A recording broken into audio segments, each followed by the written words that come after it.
언제부터 다시 분할 매수를 시작할 것인가 질문에 대해서는 네, 안녕하세요. 중수투자자입니다. 이번 영상은 다시 시작되는 삼성전자의 반도체 투자랑 그리고 제가 며칠 전에 워닝 IPS를 좀 부분 매도를 했잖아요. 이 종목을 언제 다시 매수를 해야 될지라는 질문이랑 삼성전자랑 장비주들, 반도체 장비주들 있잖아요. 테스라든가 유니테스트, 워닝 IPS 이런 종목들 중에서 어떤 종목들을 사는 게 조금 좋을지에 대한 그런 고민을 담은 영상을 좀 찍어보려고 해요. 그래서 이제 아시는 분들은 아시겠지만 10월 28일이니까 이제 며칠 안 됐죠. 며칠 안 된 그런 시점에 뉴스가 나왔는데 메모리 투자를 좀 재개를 하고 있다라는 기사가 좀 나왔어요. 이제 몇 달 전만 해도 투자가 거의 이제 안 되고 있고 그렇기 때문에 장비주들 주가가 굉장히 많이 빠졌잖아요. 근데 지금 평택 2공장이랑 중국의 시안 2공장에서 설비 발주를 하고 있는 것으로 지금 파악이 되고 있는 것 같아요. 근데 지금까지 설비 투자를 연기하거나 굉장히 보수적으로 했었잖아요. 근데 지금 같은 경우 메모리 가격이 조금 하락세가 좀 줄어들고 아직까지 하락이 지속되기는 하지만 그리고 또 재고 수준, 그 반도체 재고 물량들이 좀 낮아졌기 때문에 이런 반도체 투자를 다시 시작을 한다라고 지금 기사가 나왔습니다. 그래서 27일 업계에 따르면은 평택 2공장, P2 공장에 반도체 장비를 발주한 것으로 파악이 되고 있고 D램용이 먼저 이제 발주가 된 것 같아요. 낸드보다는 내년 1분기부터 입고될 예정이고 또 이제 내년으로 연기된 평택 2공장 발주가 이제 조금 당겨져서 나오게 된 거죠. 그리고 중국 시안 공장에서도 발주가 나왔고 여기 같은 경우는 이제 낸드 플래시 쪽으로 해가지고 규모 설비가 갖춰질 예정이라고 합니다. 그래서 일단은 평택 공장에는 1만 장 그리고 시안 공장에는 낸드 2만 장 규모가 갖춰질 예정이지만 추가 증설도 좀 검토하는 것 같아요. 지금 이 공장에서 2만 장 정도를 예상을 하고 있는데 4만 장 추가적으로 설치하는 것도 지금 시장에서 기대를 하고 있는 대목이죠. 그래서 예전에 한번 말씀을 드렸지만 이제 8월 달에 그 3대 반도체 기업 중인 미국의 마이크론이 대만의 디램 라인을 증설한다고 15조 원 정도를 투입을 해가지고 지금 증설을 하고 있고 이거에 추가적으로 건설을 할 수도 있다는 그런 입장을 밝혔었고 사실 이거 이외에도 굉장히 좀 호재가 많죠. 9월 달에는 이제 랩리서치 R&D 센터를 한국으로 이전한다는 것은 어떻게 보면 지금 정말 반도체 허브를 우리 한국으로 지금 전부 다 옮겨가고 있는 그런 모습 중에 하나가 아닐까 하는 그런 생각도 좀 듭니다. 근데 최근에 이렇게 좋은 기사가 나왔고 장비주들 발주가 시작됐다는 뉴스도 나왔는데 어제랑 이제 그제 해가지고 좀 떨어졌죠. 근데 그래서 이런 거를 보면은 이렇게 악재가 이제 노출이 많이 되어 있고 호재가 반영되지 않았을 때부터 이제 주가가 오르기 시작을 하면서 호재가 이제 뉴스가 나오기 시작을 하고 모든 사람들이 알 때부터는 이제 주가가 이렇게 떨어지는 그런 모습을 좀 볼 수가 있어요. 그래서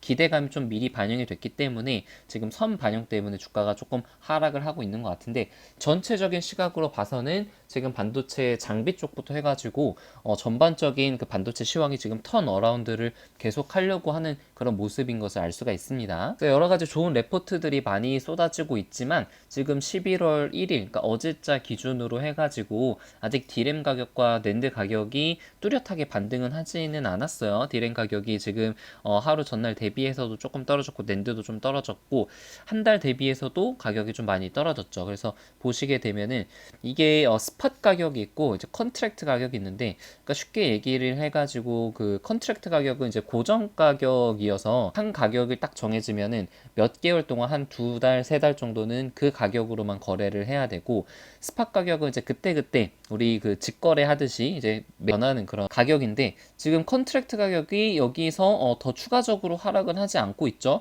근데 이제 스팟 가격은 계속 좀 떨어지고 있고 그래서 지금 다행인 것은 컨트랙트 가격은 더 이상 하락 추세가 거의 이제 멈췄다라고 봐도 될 정도로 좀 안정권에 있고 스팟 가격은 사실상 계속 좀 떨어지고 있는 추세예요. 그래서 완전히 이제 반등을 했다라고 보기는 어려운데 그치만 지금 선제적으로 이 반도체 가격이 본격적으로 턴 어라운드를 하기 전에 보통 반도체 회사들이 그 장비를 먼저 발주를 시작을 하고 그 다음에 그 공급 수요에 맞춰서 공급을 제공을 하기 때문에 지금은 그 앞으로 미래 전망 수요 때문에 미리 발주를 하고 있는 그런 상황인 것 같습니다. 그래서 제가 그 사이클, 반도체 사이클에 대해서 이제 계속 많이 말씀을 드려가지고 아시는 분들은 아시겠지만, 낸드 감산, 설비 투자가 감소가 되고 낸드 감산을 하고 재고 물량이 감소가 되고 여기까지 지금 왔던 것 같고, 지금 최근에 주가가 많이 상승한 그런 단계까지 온 것 같아요. 그래서 만약에 재고 물량이 계속 감소가 되고 수요가 더 많아지는 시점이 오게 되면은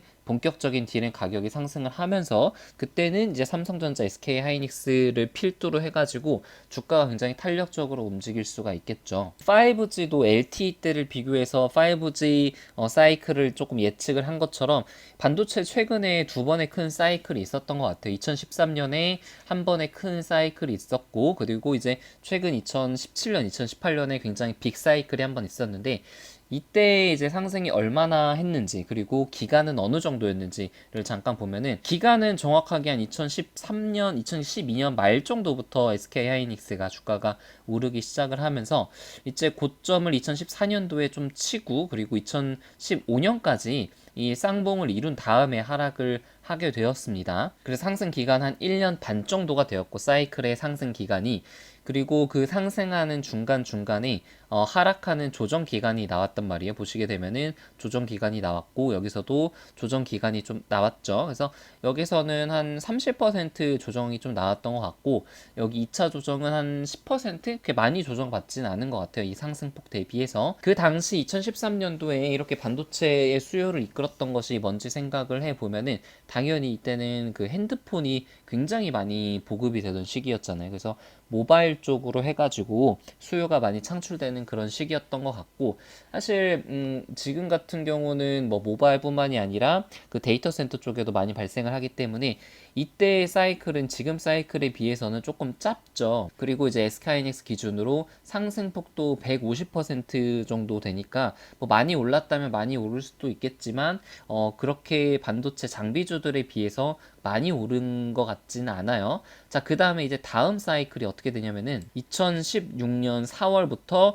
쭉 올라가지고 2018년 5월까지, 이때가 이제 피크를 쳤으니까 굉장히 한 2년 가까이 좀 올랐죠. 아까 1년 반 정도에 오른 거에 비해서 한 6개월 동안 더 길게 올랐으니까 사실상 사이클이 더 길었고, 가격도 25,000원대에서 9만원까지 올랐으니까 아까 이제 150%만 올랐잖아요. 근데 이번 2차 사이클이라고 편의상 부르도록 할게요. 이 2차 사이클에는 한 350%가 오르면서 굉장히 많이 올랐습니다.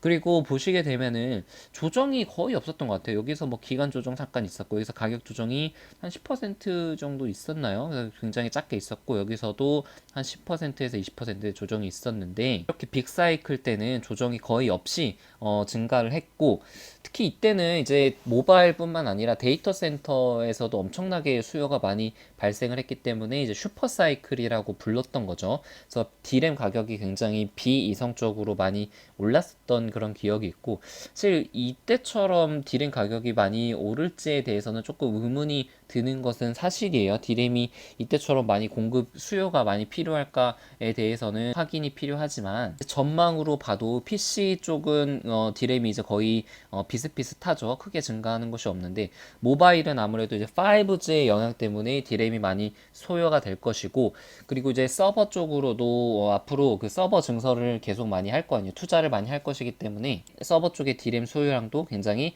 많아질 것이다라는 것이 이제 기대치죠. 자, 그래서 현재 상승 그 사이클을 좀 보게 되면은 지금은 조정은 이제 하락 추세는 끝난 것은 거의 확실한 것 같아요. 하락의 그 박스권을 상단을 뚫은 삼성전자라든가 다른 반도체 장비주들도 상승 그 박스권을 뚫었죠. 뚫고 새로운 박스권을 만들고 있기 때문에 하락 추세는 완전히 아닌데, 그렇다고 지금 완전히 상승 사이클의 시작일까? 라고 이제 생각을 해봤을 때 아직은 또 아닌 것 같죠. 이제 전에 그림에서도 말씀을 드렸지만 D램 가격이 아직은 반등을 제대로 하지 않고 있고 하락 추세가 지속이 되고 있다는 것이 이제 첫 번째고, 그리고 이제 수요가 증가될 것이라는 것은 맞는데, 그게 이제 어느 정도 될지랑 언제 수요가 본격적으로 증가할지, 2019년 말부터 증가할지 아니면 2020년 2분기, 3분기부터 증가할지는 사실은 예측하기가 좀 힘들잖아요. 그래서 그 시기에 맞춰가지고 어느 정도 상승을 했으면은 조정을 적당히 받고,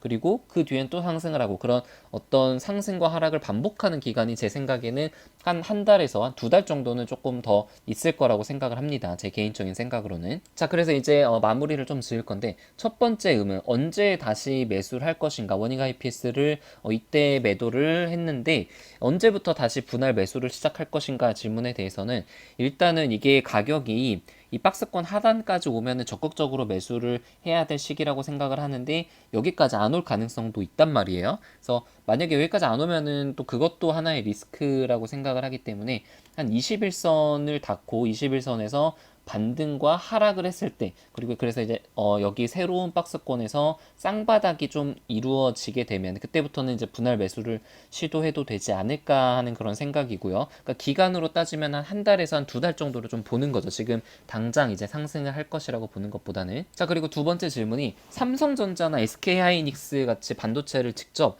파는 기업을 살지, 아니면은 뭐 테스라든가 원익 IPS, 유니테스트 같은 장비주들을 살지가 두 번째 고민인데, 이거는 좀 개인 차이인 것 같아요. 좀 안정적이고 변동성이 조금 적은 종목을 원하시면은 하이닉스나 삼성전자가 아무래도 조금 더 탄력, 요즘에 좀 모습이 더 좋죠, SK 하이닉스보다. 이런 종목들을 좀 매수를 하시는 게 좋을 것 같고, 개인적으로는 이런 변동성을 조금 즐기는 편이고, 그리고 이런 테스 같은 종목들을 보면은 제가 이제 다음 영상에서도 이 그 1차 사이클과 2차 사이클, 장비주들의 1차 사이클, 2차 사이클 때 언제부터 올랐는지, 그리고 이제 몇 퍼센트나 올랐는지에 대해서도 영상을 좀 찍을 건데, 이 장비주들이 훨씬 더 많이 오를 가능성이 좀 높고 탄력이 좋단 말이에요. 당연히 이제 코스닥 종목이기 때문이긴 하지만, 제 생각에는 저 같은 경우는 장비주들을 좀 투자를 할 계획이 있고, 그리고 장비주들 중에서도 테스를 살지 원익 IPS를 살지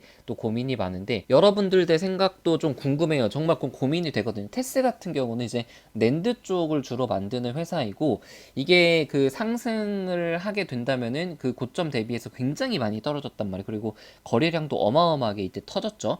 그래서 만약에 2017년, 2018년 실적을 뛰어넘는 실적을 기록을 하게 되면은 지금 2만 원대 기준으로 한 100%는 무난하게 갈 가능성이 있는 종목이어가지고 테스가 굉장히 매력적으로 보이기도 하는데, 원익 IPS 같은 경우는 사실 차트상으로 테스보다 더 좋죠. 더 좋고, 이거 같은 경우는 이제 반도체 측면에서 보자면은 테스가 훨씬 더 수혜를 많이 받아요. 이제 원익 IPS는 반도체뿐만 하는 것이 아니라 이제 비메모리 쪽도 하고 디스플레이 쪽도 하잖아요. 그래서 그런 어떤 그 사업의 다변화라는 측면이 회사의 안정성에는 좀 좋은 그런 면이 있지만, 오히려 이렇게 반도체의 수혜를 받을 때는 조금 수혜를 덜 받을 가능성도 있다고 생각을 해요. 그래서 이게 어떤 종목이 더 좋을지 저도 지금 계속 고민을 하고 있고, 분할 매수를 하게 된다면은 테스를 살지 아니면 원익 IPS를 살지 계속 좀 고민을 하고 있습니다. 그래서 여러분들의 생각도 좀 궁금하고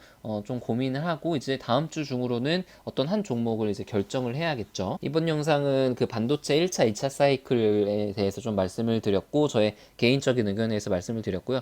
다음에 이제 좀 찍을 영상은 이제 장비주들이 1차 사이클 때랑 2차 사이클 때 어느 정도 상승했는지에 대해서 좀 말씀을 드리려고 해요. 네, 그래서 영상은 여기서